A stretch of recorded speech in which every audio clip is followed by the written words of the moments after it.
A decorated Army general, a man who dedicated his life to defending his country, steps out of his car, only to be met with flashing lights and a hostile voice. A routine stop? Hardly. The officer doesn't see a hero.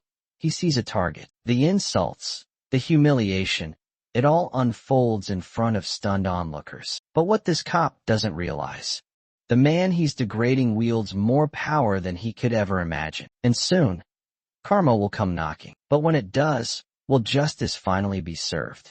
Lieutenant General Marcus Cole had spent decades serving his country, through battlefields and war zones, making life-or-death decisions under pressure. But today, his biggest challenge wasn't overseas. It was in his own homeland. Dressed in casual clothes, he drove through a quiet suburban street, a rare evening off from duty. The car he drove wasn't flashy, but it was his, a symbol of the success he had earned through years of sacrifice. His mind drifted to his family, the dinner waiting at home, the peace he rarely had time to enjoy. But peace was short-lived. As he slowed at a stop sign, red and blue lights erupted behind him. A patrol car, an officer stepping out, hand already hovering over his holster. Marcus took a steady breath. A routine stop, perhaps?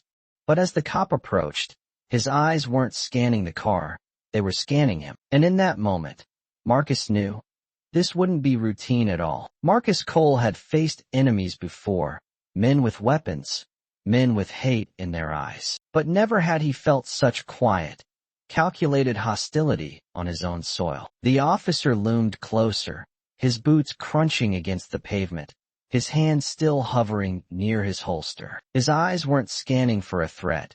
They had already decided one stood before him. Step out of the car. Marcus stayed calm. He had done nothing wrong. Still, he moved slowly, keeping his hands visible. The moment his feet touched the pavement, the officer was on him, grabbing his wrist, yanking him forward. Marcus frowned. I live here. The officer scoffed. Oh, you live here?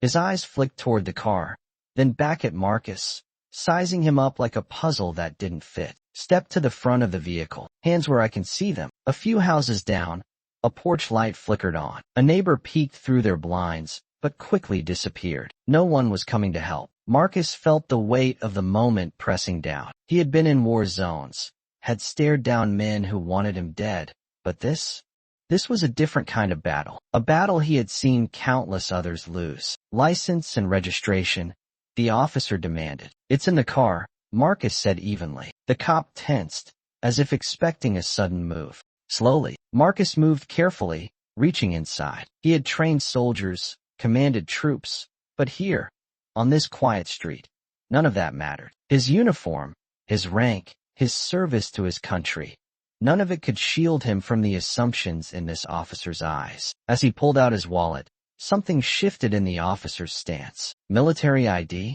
The words dripped with skepticism as he snatched it from Marcus's hand. He stared at the card, then back at Marcus, his jaw tightening. For a moment, there was silence. Then snap. The officer tossed the ID on the ground. Doesn't mean a damn thing. His voice was low, sharp, meant to cut deep. Marcus clenched his fists. He had been insulted before, but never like this. Never in his own country. Behind them, another car slowed. Someone was recording. The officer noticed, his posture stiffening, his expression shifting. He straightened up, clearing his throat. You're free to go. Just like that. No apology. No explanation. Just an order. As if he was the one wasting their time. Marcus bent down, picking up his discarded ID. He wasn't the same man who had stepped out of that car minutes ago. Because this wasn't just about him. This was about something much bigger. And soon, the world would know exactly who this officer had just humiliated. The video of the encounter spread like wildfire. Millions watched as the decorated Army general was humiliated by a man who didn't even know his name. The officer had seen only one thing, his skin. News outlets picked it up. Military officials, politicians, and activists weighed in. How could a man who defended his country be treated like this on his own soil?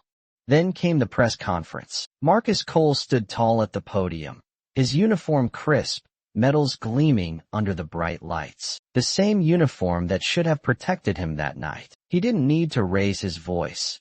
His presence alone silenced the room. I have led soldiers into battle. I have fought for the freedoms we all hold dear. But in that moment, I wasn't a general. I wasn't a soldier. I wasn't even a citizen. I was just a target. The weight of his words hung in the air. Across town, the officer sat glued to the screen. His face drained of color as he watched the world turn against him. His department scrambled for damage control, but it was too late. Karma had arrived. The department launched an investigation. Pressure mounted. The world demanded accountability. And soon, consequences were coming. Would justice finally be served?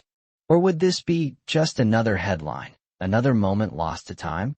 The answer would change everything. The fallout was swift. Under immense public pressure, the police department launched a full investigation. The officer was suspended, then fired. But Marcus knew this was never just about one cop. It was about a system where a man could wear the uniform of a general overseas and still be seen as a suspect in his own country. A system where respect was conditional, granted only to those who looked the part. But this time, the world didn't look away. Protests erupted. Veterans of all races stood beside Marcus, demanding justice, not just for him, but for every black service member who had fought for a country that still saw them as less than. And Marcus? He didn't stay silent. He took his story to the highest levels of government, demanding policies that would hold law enforcement accountable. His humiliation became a catalyst for change. But as the headlines faded, one question remained. How many more Marcus Coles will it take? How many more men and women, heroes, fathers, daughters, friends, will be reduced to nothing more than the color of their skin? Because the truth is, Marcus made it out that night. But what about the next person? And the one after that? How many more before the world finally listens?